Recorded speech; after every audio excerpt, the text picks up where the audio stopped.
Si Ash at ang kanyang mga kaibigan, matapos manalo sa laban sa gym ay sinusubukan na sumakay sa huling ferry paalis ng Cinnabar Island. Habang tumatakbo si Ash, nabangga siya sa isang water turtle na biglang lumitaw sa kanyang daanan. Sinuri ni Ash ang datos ng water turtle sa kanyang Pokédex habang sinusubukan ng water turtle na magbigay ng senyales sa kanila. Naintindihan ni Pikachu ang pakiusap nito at inilabas ang Squirtle ni Ash mula sa Pokeball nito. Matapos mag-usap ang dalawa, kinuha ni Squirtle ang kanyang Squirtle Squad sunglasses mula sa loob ng kanyang shell. Sa kanilang pagkagulat, sabay na tumalon sa karagatan sina Squirtle at Wartortle, kaya kumuha sina Ash ng bangka upang sundan sila. Habang sinusundan ng dalawang water Pokemon, napansin ni Ash na malapit na sila sa isang isla. Napagtanto ni Ash na ang hugis ng isla ay katulad ng shell ng Squirtle. Nakabuntot naman sa kanila ang Team Rocket gamit ang kanilang Gyarados submarine. Pagkababa sa isla, nakakita ang grupo ng maraming shell ng Squirtle at Wartortle na tila mahimbing na natutulog. Sa ibabaw ng isang bato, napansin nila ang isang dambuhalang shell ng Blastoise na tila ba ang tumatayong pinuno ng lahat. Masigla itong nilapitan ni Ash, ngunit bigla siyang nakatulog ng mahimbing. Ganoon din ang nangyari kay Squirtle. Sinubukan ni Brock at Misty na gisingin si Ash pero hindi sila nagtagumpay. Inutusan ni Misty si Pikachu na kuryentehin ang lahat para magsilbing electric shock na alarm clock na nagpagising sa kanila ng biglaan at ikinagalit naman ni Ash at Squirtle. Ibinunyag ni Ash na may narinig siyang tunog mula sa loob ng shell ni Blastoise na naging sanhi ng kanyang pagtulog at sinang-ayunan ito ni Squirtle na nakatulog din kasunod niya. Iminungkahi ni Misty na lisanin na lang ang isla, ngunit tumanggi si Ash at sinabing gigisingin niya ang Blastoise. Sinimulan ni Ash ang Operation Wake Up sa tulong ng iba pang Squirtle at Wartortle. Samantala, nakikinig ng lihim ang Team Rocket at binalak na nakawin ang natutulog na Blastoise at ang iba pang mga pagong na Pokemon. Ikinwento ni Brock ang kasaysayan ng isla, nakaharian ng mga pagong na Pokemon sa ilalim ng kanilang pinunong Blastoise. Matapos makuha si Blastoise na lumulutang na lang sa dagat, ang lahat ng iba pa ay nakatulog ng mahimbing. Nang makita ng Wartortle ang nangyari, agad itong tumakbo patungo sa kalupaan hanggang sa makasalubong nito si Ash. Matapos subukan ni Brock na suriin ang kalagayan ni Blastoise, nagsimula itong magising habang nasa likod pa nito si Ash. Natuklasan nila na may isang Jigglypuff pala na nakabara sa loob ng isa sa mga kana ni Blastoise. Nagsimula itong kumanta, kaya naman nakatulog silang lahat. Pinili ng Team Rocket ang sandaling ito para magpakita at tangkaing hulihin si Blastoise. Gaya ng dati, si Meowth ang nautusan na lumapit kay Blastoise, ngunit nabiktima rin siya ng kanta ni Jigglypuff. Hinila ni na Jessie at James si Meowth at nakumpirma nila na nakatulog din ito tulad ng iba. Upang hindi na kailanganing lumapit kay Blastoise, ginamit nila ang kanilang Gyarados Grabber para hilahin ang Pokemon papasok sa kanilang submarine. Biglang nagising sina Ash, Misty, at Brock at napagtantong nawawala na si Blastoise. Kinuha ng Squirtle ni Ash ang atensyon ng mga nagpapanik na mga Pokemon at nagbigay ng utos na magtulungan sa paghahanap. Hinabol nila ang Team Rocket sa pamamagitan ng pagsunod sa bakas na iniwan ni Blastoise. Ipinagdiwang ng Team Rocket ang kanilang tagumpay, ngunit nagtalo sila kung kanino mapupunta ang papuri sa pagkuha kay Blastoise. Sinipa ni James si Meowth sa gilid ng submarine na naging sanhi ng pagkagising ni Jigglypuff at pagkakaroon ng mga bitak sa istruktura ng submarine. Nagsimulang kumanta si Jigglypuff at narinig ito ng Team Rocket na agad namang nakatulog. Dahil dito, nagsimulang pasukin ng tubig ang kanilang submarine, ngunit bago pa ito lumubog, iniahon ito ng mga Squirtle at Wartortle sa ibabaw. Sinagip ni Ash ang buhay ng Team Rocket na itinanggi namang humingi sila ng tulong. Bumalik sila sa kanilang submarine na nagbagong anyo bilang isang Mecha Gyarados. Diretsyong sumugod ang higanting makina kay Blastoise na sinubukan namang pigilan ng mga pagong gamit ang kanilang mga water gun, ngunit hindi ito gumana. Hinabol sila ng Mecha Gyarados habang tinatawag ni Ash ang natutulog na Blastoise. Ginamit ni na Squirtle at Pikachu ang kanilang mga pamosong atake ng magkasabay na naging sanhi ng pagtilapon ni Jigglypuff habang nagigising si Blastoise. Nagawa ni Blastoise na pigilan ang umaataking Mecha Gyarados gamit ang kanyang taglay na lakas. Pagkatapos nun ay ginamit ni na Blastoise, Squirtle, at Wartortle ang kanilang mga water attack para muling patalsikin ang Team Rocket. Nagulat ang Team Rocket nang makita si Jigglypuff sa loob ng kanilang Mecha Gyarados at bigla itong kumanta. Nakatulog ang Team Rocket habang ang kanilang makina ay nahuhulog sa karagatan. Tumalon si Squirtle sa karagatan para iligtas si Jigglypuff. Matapos ang ilang sandali ng kaba, lumitaw si Squirtle bitbit si Jigglypuff na muling kumanta. Dahil dito, muling nakatulog ng mahimbing ang lahat. Sa galit ni Jigglypuff, dinrawingan niya ang mga mukha ng lahat gamit ang kanyang marker. Matapos malutas ang gulo, iniwan na ni Ash ang isla ng mapayapa para kunin ang kanyang ikawalong gym badge. Sa gitna ng dagat, matapos sabihin ni na Jessie at James na sawa na silang matalo, sumigaw naman si Meowth na nahihilo na siya sa dagat. Habang pabalik sa Viridian City para sa ikawalong gym badge ni Ash, napansin ni Misty na hindi mabuti ang pakiramdam ng kanyang horsey. Ipinagpalagay ni Brock na malungkot ang horsey dahil hindi ito nakakalangoy ng husto gaya ng gusto nito. Natuwa si Misty nang maalalang may swimming pool sa Cerulean Gym, kaya nagpa siya ang grupo na dumaan muna doon. Pagdating nila sa pintuan ng gym, itinuro ni Pikachu ang isang poster para sa isang underwater ballet. Mainit na sinalubong si Misty ng kanyang mga kapatid at ganun din sina Ash at Brock. Pagkatapos, dinala na ni Misty si Horsey sa swimming pool. Masayang-masaya si Horsey na lumalangoy nang ibinalita ng mga kapatid ni Misty na sasali sila sa underwater ballet. Nang tanungin ni na Brock at Ash kung sino ang sikat na ballerina, itinuro si Misty ng kanyang mga kapatid. Nagulat si Misty sa balitang ito at ipinaliwanag ng kanyang mga kapatid na unti-unti nang nawala ang pagiging sikat ng kanilang palabas sa paglipas ng panahon. Sinabi nilang binago nila ang konsepto ng ballerina act para maging underwater at nagkataong tumawag si Misty nang matapos nila ang plano ng show. Naniniwala ang kanyang mga kapatid na tadhana ang pagdating ni Misty isang araw bago ang pagtatanghal.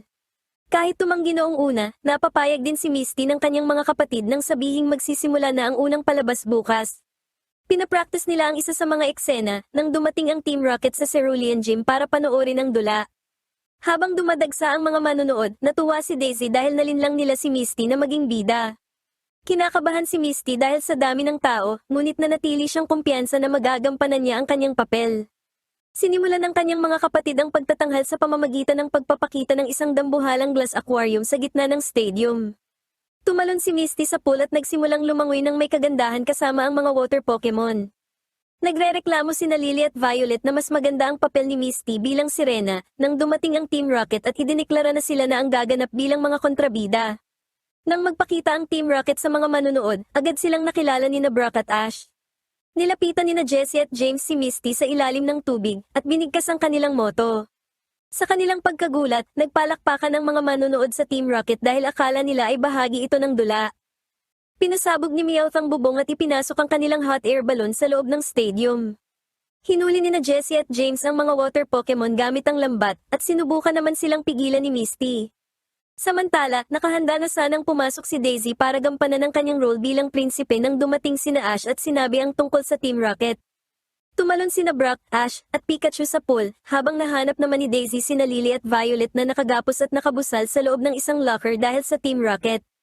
Nakipaglaban ang Arbok ni Jessie sa Horsey at Seeking ni Misty, habang inilabas naman ni James ang kanyang Weezing pero lumutang lang ito dahil hindi ito marunong lumangoy. Inilabas din ng mga kapatid ni Misty si Psyduck para tumulong, pero hindi rin pala ito marunong lumangoy, na ikinaaliw naman ng mga manunood. Ginamit ni Ash ang kanyang Squirtle para atakihin si Arbok, na sinundan ng mga atake mula sa Starmie at Seeking ni Misty. Gayunpaman, nakabawi ang Arbok at hinabol sila paikot ng pool. Bago pa sila matalo nito, lumitaw ang isang seal para protektahan sila at inikutan nito ang Arbok. Ginamit ni Seal ang headbutt ng ilang beses sa Arbok at tinapos ito gamit ang Aurora Beam. Ang seal ng mga kapatid ni Misty ay biglang nag-evolve bilang isang dugong na madaling tinalo ang Arbok sa isang hampas ng kanyang buntot. Tumama ang Arbok kina Jessie at James at pagkatapos ay napayelo sila ng Ice Beam ni Dugong. Pagkatapos nun ay iniahon ni na Ash ang lahat ng Pokemon sa pool at inutusan si Pikachu na kuryentehin ang tubig. Napatalon sa ibabaw ng tubig ang Team Rocket at hinampas ito ng buntot ni Dugong palabas ng stadium. Nagpalakpakan ang mga manonood sa finale ng palabas at sinabi ng mga kapatid ni Misty na sold out na ang kanilang mga booking sa susunod na 6 na buwan. Iniwan ni Misty ang kanyang Horsey at Starmie sa Cerulean Gym upang makasama sa pagtatanghal doon. Habang paalis sa Cerulean City, pinuri ni Ash si Misty sa magandang pagtatanghal nito, pero sinabihan siya ni Misty na itigil ang pambobola dahil kailangan pa rin niyang bayaran ang nasirang bisikleta nito. Gabi na at masayang naglalakad si Jigglypuff sa gubat habang kumakanta. Nakatulog ang isang Pidgey at Caterpie, at pareho silang dinrawingan ni Jigglypuff sa mukha. Habang ibinabalik ni Jigglypuff ang takip ng kanyang marker, biglang may nahulog na takure at tumama sa kanyang ulo. Nagmula ang takure sa isang spaceship na bumagsak sa di kalayuan at pinuntahan ito ni Jigglypuff. Pagdating doon, tumambad kay Jigglypuff ang isang grupo ng Clefairy na lumabas sa spaceship. Samantala, nag-e-enjoy sina Ash at ang kanyang mga kaibigan sa pagkain ng ice cream habang nagpapahinga, nang isang Clefairy ang masayang lumapit sa kanila. Gusto itong hulihin ni Misty, kaya walang ibang nagawa sina Brock at Ash kundi sundan siya. Pag-alis nila sa mesa, ninakaw ang kanilang mga bag at mga ice cream cone. Maya-maya, sinabi ni Misty na nagawa siyang takasan ng Clefairy, habang bumalik naman si Brock sa mesa at napansing nawawala ang kanilang mga gamit. Nagpasya silang pumunta kay Officer Jenny para i-report ang pagnanakaw, pero nagulat sila nang makakita ng malaking grupo ng mga taong nawalan din ng gamit sa labas ng istasyon ng pulisya. Nagtataka si Brock kung bakit mga kakaibang gamit ang ninanakaw, nang biglang lumitaw ang isang scientist na nagngangalang Oswald at nagpahayag na mga alien ang mga magnanakaw. Matapos ipakita ang isang libro tungkol sa sasakyang panghimpapawid ng mga alien kina Ash, ipinaliwanag ng isa sa mga taga roon na nakita niya ang isa sa mga spaceship sa libro, 3 gabi na ang nakakaraan sa gubat. Pinagtibay ito ni Officer Jenny, na nagulat na ang mga pagnanakaw ay nagaganap na sa loob ng humigit kumulang 3 araw. Sinundan ni na Ash, Misty, at Brock si Oswald, na ang tracking device ay nagdala sa kanila sa isang higanteng flying saucer. Lumapag ito sa harap nila, at may 2 nilalang na lumabas mula rito at tinangay si Pikachu. Pagkatapos nun ay ipinakita na ang 2 nilalang na mukhang alien ay ang Team Rocket lang pala na nakadisguise. Napagtanto ni na Ash na nalinlang sila, at ginamit niya ang kanyang pidyoto para putulin ang cable na nagtataas sa saucer. Meowth got us into orbit after all. Binibigkas ng Team Rocket ang kanilang moto, nang biglang may isang Clefairy na lumitaw sa harap nila.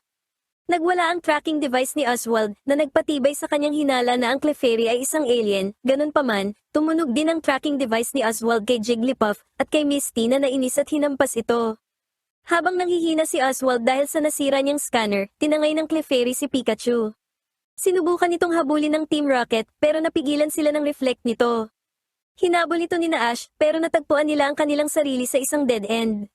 Natuklasan ni Jigglypuff na pumasok ang Clefairy sa isang manhole, at tumalon siya rito, na sinundan naman ni na Ash at ng iba pa. Nang lumapag sila sa kailaliman ng lupa, bumungad sa grupo ang isang spaceship. Naisip ni Oswald na ang mga Clefairy ang bumuo ng sasakyan, at napagtanto ni Brock na sila ang nagnakaw ng lahat ng mga gamit para gawing piyesa ng spaceship. Napansin ni Ash ang isa sa mga Clefairy na dala si Pikachu, at naniniwala si Oswald na gagamitin nila ang kuryente nito para paandarin ang kanilang spaceship. Tumanggi si Ash na hayaan itong mangyari, habang ang timer ay dahan-dahang nagsimulang mag-countdown. Nasa loob din ng kuweba ang Team Rocket at gumawa ng plano para mahuli hindi lang si Pikachu, kundi pati na rin ang buong grupo ng mga Clefairy. Sa loob ng spaceship, nahanap ni Ash si Pikachu na nakakulong sa loob ng isang glass chamber, pero binabantayan ito ng ilang Clefairy. Tumanggi ang mga Clefairy na ibigay si Pikachu, nang makialam si Jigglypuff at nilabanan ang lahat ng Clefairy ng sabay-sabay.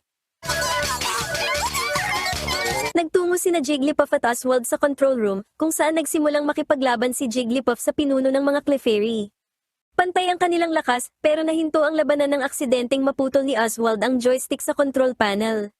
Kinuha ni Jigglypuff ang sirang joystick mula sa kanyang kamay, na lumabas na ang microphone pala nito, at nagsimulang kumanta ng isang oyayi o lullaby.